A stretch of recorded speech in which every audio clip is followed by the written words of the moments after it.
Ah, man, we're doing fighting words here on the follow through, and today we're going to talk about control. Again, a lot of fighting about that. Who should be in control, right? Should we allow government control into any aspect of our lives? Part of that's really good. Keeps us from killing each other, right? Keeps us from taking advantage of each other. It protects the vulnerable and the weak. And that's when government is at its best. But I'm not really talking about government, although I know that's what we fight about.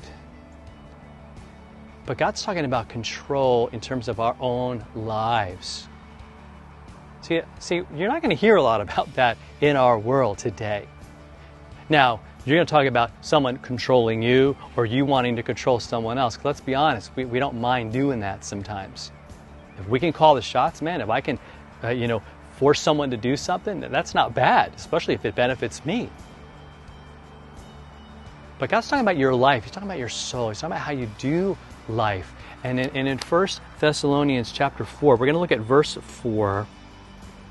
And it says that each one of us, right, building on yesterday's passage, which is to abstain from sexual immorality, so that each one of us might know how to control his own body in holiness and honor.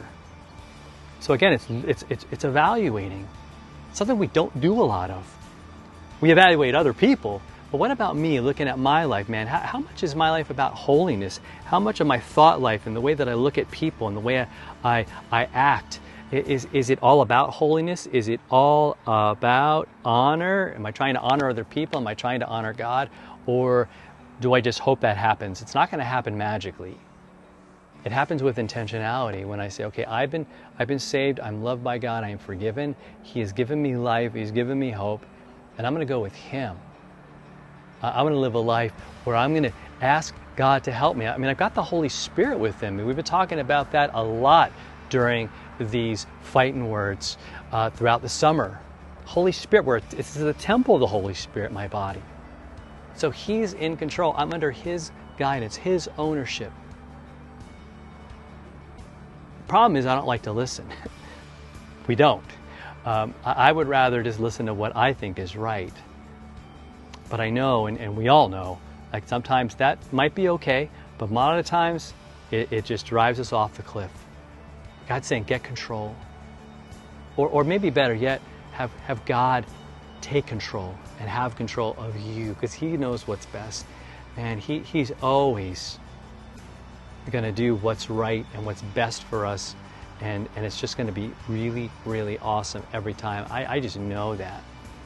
I know the times in my life where I feel guilt and shame and just worn out, and it's when I'm trying to do it, when I'm trying to get control. God's saying, hey, I'm in control, and so you do things like saying no, do things like walking away, do things like turning off the phone. Like saying, you know what, I'm not going to go into that situation where it causes me to fall. That's what it means to abstain. That's what it means to get control.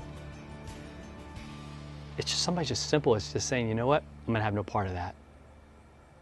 I want to go with where God is calling me. So let's do that. Let's use these fighting words.